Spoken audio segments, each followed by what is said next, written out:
before money existed. Tonight, we explore how value worked before coins, banks, or prices. It looks at early systems of trust, exchange, and balance. For most of human history, money did not exist. There were no coins, no prices, no wallets or accounts. Yet people still traded. They exchanged food, tools, materials, and labor. This happened long before cities, governments, or written language. Small groups lived close together, often related by family or long familiarity. Everyone knew who hunted, who gathered, who made tools, and who depended on whom. In this world, trade was not a separate activity. It was part of daily survival. Early exchange did not work the way many people imagine. There was no simple system where one object was swapped for another of equal value. People did not stop and calculate fairness. Instead, exchange was spread out over time. Someone might give meat today. Someone else might return grain weeks later. A favor could be repaid months after it was given. Nothing was written down. Everything was remembered. This meant that trade depended on memory. Who helped whom? Who owed what? Who had failed to return something? In small groups, this worked. Social pressure kept people honest. If someone refused to share or repay, everyone noticed.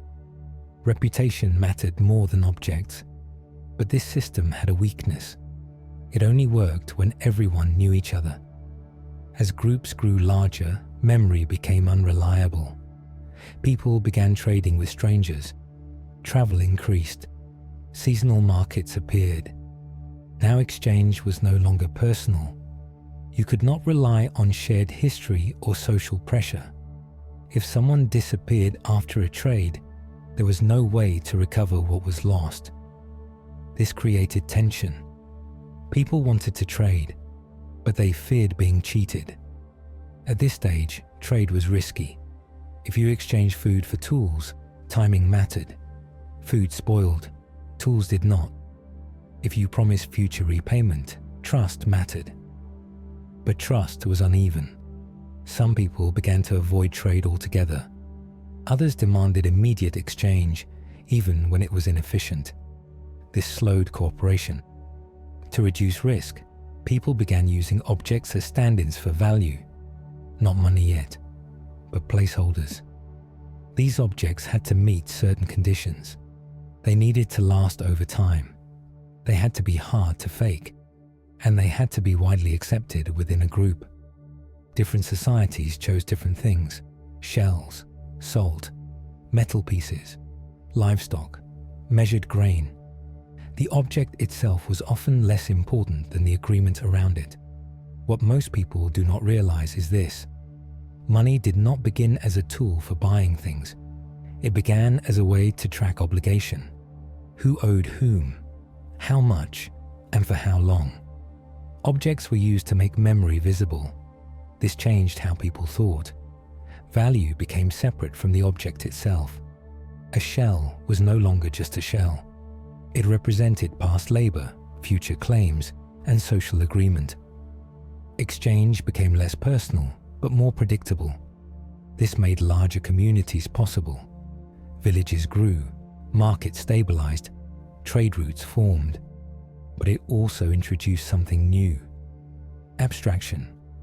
Once value could be stored and carried, inequality could grow.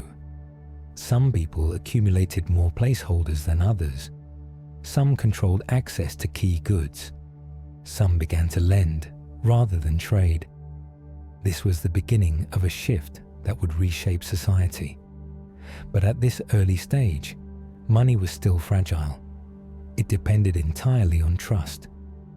In the next chapter, we will look at how early societies formalized trade, how debt, measurement, and authority entered the system, and how money slowly moved from social agreement to enforced structure. For now, it is enough to understand this. Money did not start as wealth. It started as a solution to a dangerous problem, and once it appeared, it changed everything. When trade became difficult. As people began to live in larger groups, trade slowly changed. At first, most people lived in small communities where everyone knew each other. Families shared food, tools, and work, and exchange happened naturally as part of daily life. People remembered who had helped them before, and they knew who they could rely on. As villages grew, this balance became harder to maintain. In larger communities, people no longer knew everyone personally. Trade started to happen between strangers or between people who only met occasionally. Memory was no longer enough to keep things fair. People began to disagree about what had been given, what was still owed, and whether something had already been repaid. Trade, which had once felt simple, slowly became stressful. Time made this even more complicated. Food was produced at certain moments of the year, but it was needed every day. Tools could last for a long time, but labor existed only when someone was present and able to work. Often, one person needed something now, while the other could only give something much later. Without a way to deal with this difference in timing, exchange felt unbalanced. Many people imagined that early trade was based on simple swapping, where one item was exchanged directly for another. In reality, this almost never worked well. For a direct swap to work, both people had to want exactly what the other offered at the same moment, and this did not happen often enough to support everyday life. Instead, most trade was based on promises. People gave something now, trusting that they would receive something later. These promises were not written down. They were social agreements supported by reputation and shared expectations. But as trade grew, trust alone was no longer enough. Communities began looking for ways to make exchange more stable. They started comparing goods using common measures. Grain was weighed, metals were counted, and animals were numbered. These measures did not create money yet, but they helped people agree on relative value. They made it easier to say that one thing was worth about the same as another, even if no exchange happened at that moment. This reduced conflict, but it also changed how people thought about value. In early cities, especially in places like Mesopotamia, these ideas became part of daily administration. Large buildings such as temples and storehouses collected food and materials.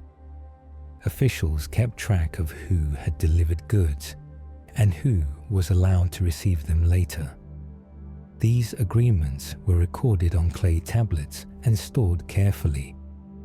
What these records show is important. They do not describe people paying with money. They describe people owing and being owed. This is something many people do not realize. Debt existed before money. Long before coins or cash were used, value already existed as an idea.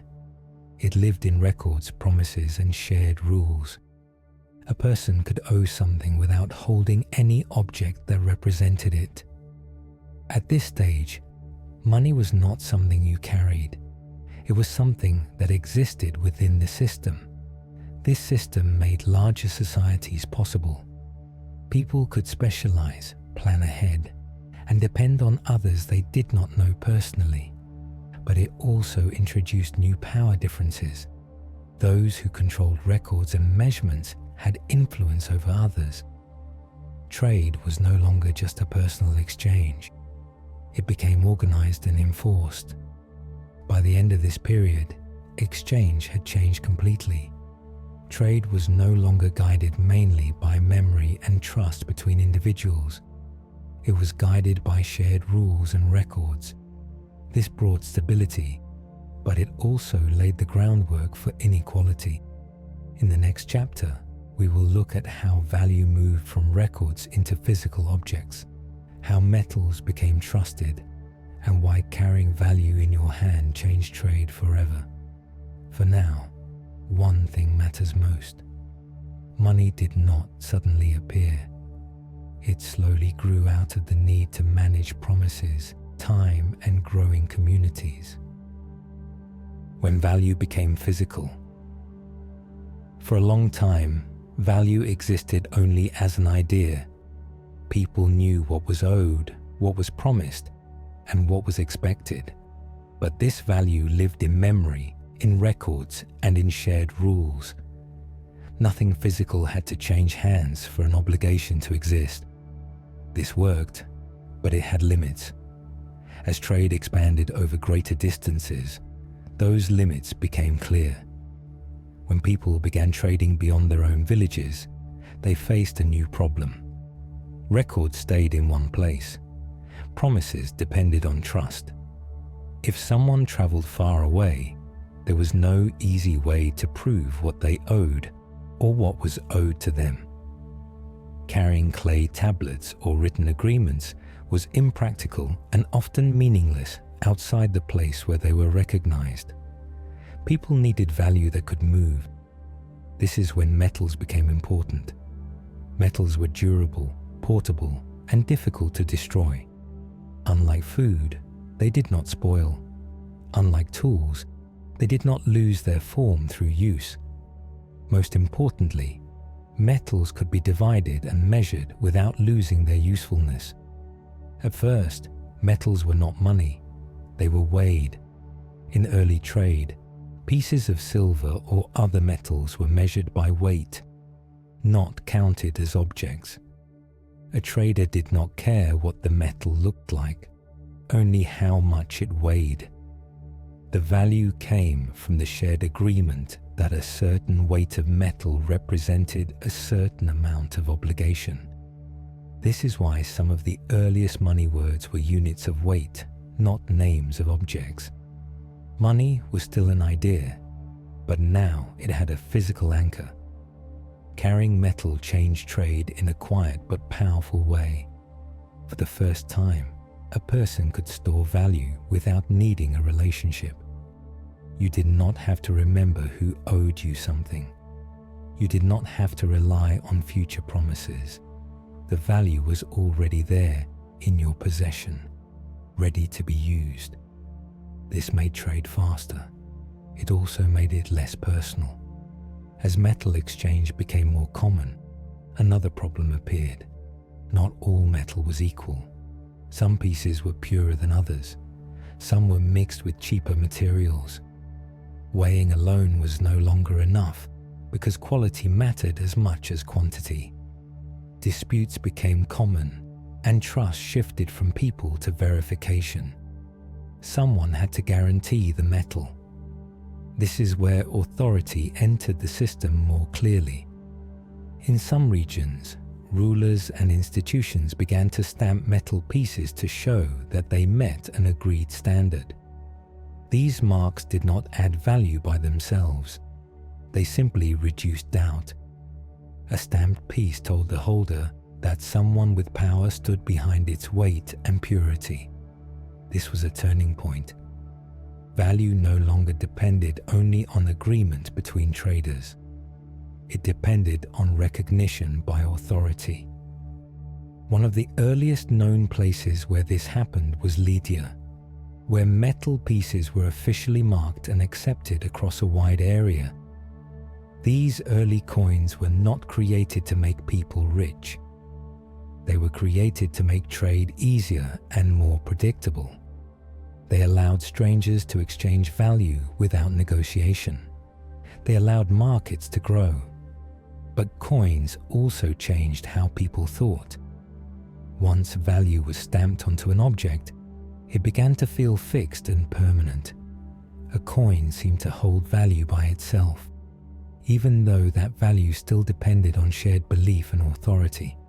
This made money feel natural almost inevitable. In reality, it was still a system. Coins did not replace older systems overnight. Records, debts, and promises continued to exist alongside physical money. In many cases, coins were used mainly for taxes, payments to soldiers, and long-distance trade, while everyday exchange still relied on credit. Money did not simplify society, it layered it.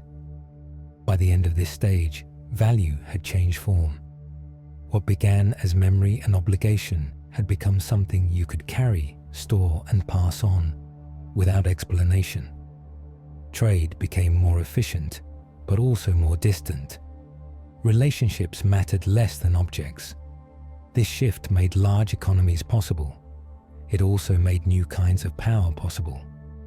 In the next chapter, we will look at what followed, how money reshaped social order, created inequality, and changed how people thought about debt, ownership, and time. For now, this is the key moment. Value left the record and entered the hand.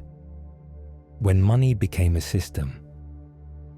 As money spread through societies, it slowly stopped being just an object. Coins and metal value had solved many problems of trade, but they also created new ones. Carrying large amounts of metal was heavy and dangerous. Storing it safely required protection. Moving it over long distances made people vulnerable to theft and loss. Once again, people began looking for a solution. The solution did not come from markets first, but from places that already held power and trust. Temples, palaces, and later private houses with strong reputations began to store money for others. People deposited their metal and received a record in return. At first, these records were simple acknowledgements, a note, a mark, or an entry in a book that showed how much had been left behind. The metal stayed, the record moved. This changed how people used money. Instead of carrying value with them, people began carrying proof of value. These records could be shown, transferred, or used to settle debts. Over time, people trusted the record as much as the metal itself, because they trusted the institution behind it. This was a quiet shift, but an important one. Money became less physical again.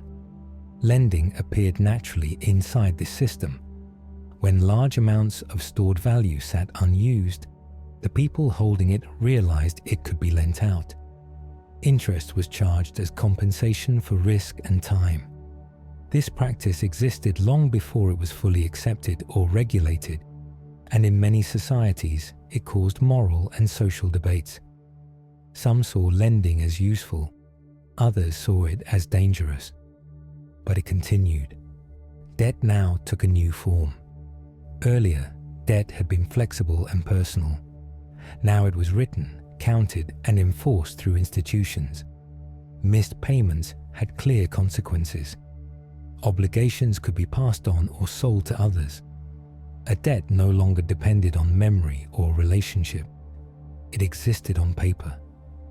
As these systems grew, money became deeply connected to authority. States began to regulate lending, set interest limits, and define legal contracts. They understood that controlling money meant controlling behavior.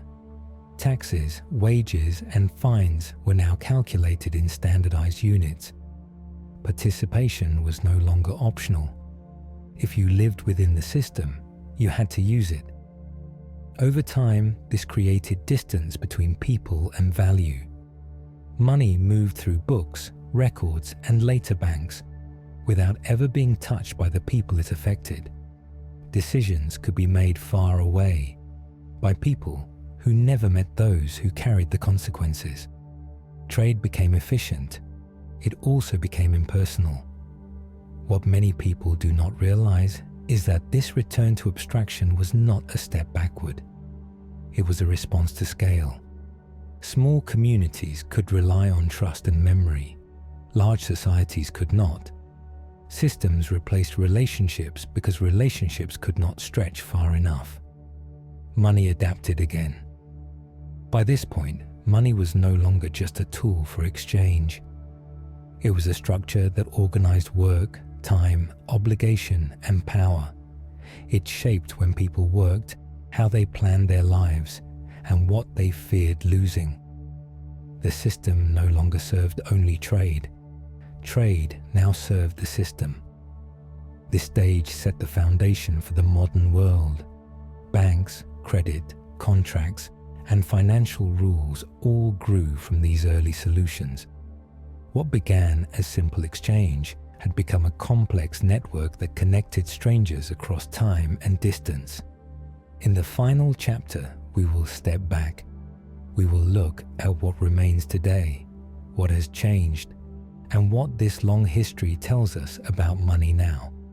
For now, it is enough to see this clearly. Money did not just grow over time.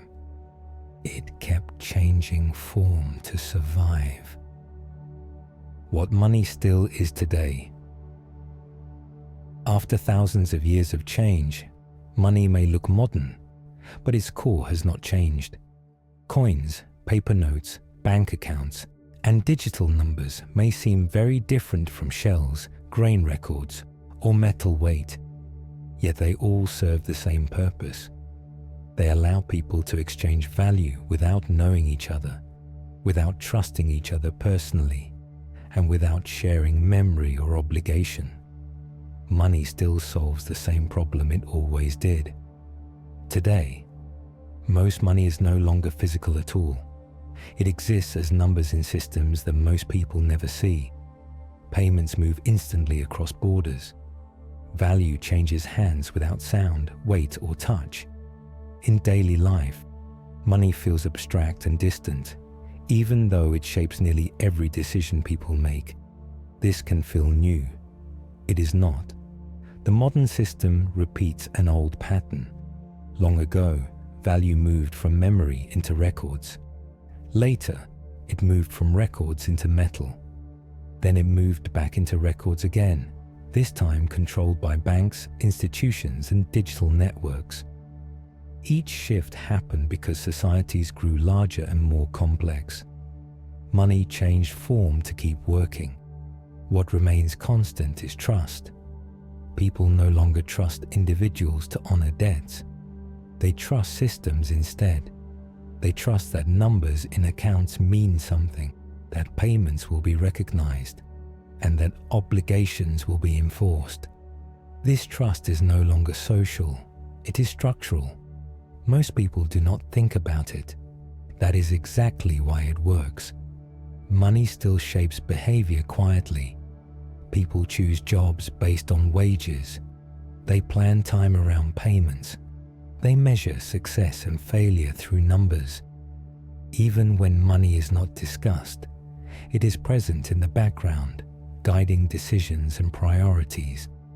This influence is not accidental. It is the result of thousands of years of adaptation. What many people do not realize is that money itself has no fixed meaning. It has never been valuable on its own.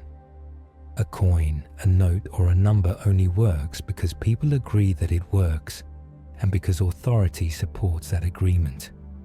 When trust breaks, money loses its function quickly, just as it did in the past. History shows this again and again. This long history explains why money creates tension. It connects strangers, but separates relationships. It enables cooperation, but also inequality. It simplifies exchange, but complicates life. Money is neither good nor bad. It is a tool shaped by the problems it was built to solve. When people ask where money came from, they often look for a single moment or invention. There was none. Money emerged slowly as people tried to manage promises, time, distance, and growing communities. Each new form replaced the weaknesses of the previous one, while creating new challenges of its own. That process never stopped. What we use today is not the final version of money. It is simply the current one. Just like before, it will continue to change as societies change, as technology changes, and as trust shifts from one structure to another. The form may change. The problem remains the same. Tonight's story ends here. Money did not begin as wealth. It began as a way to manage life together, and it still does.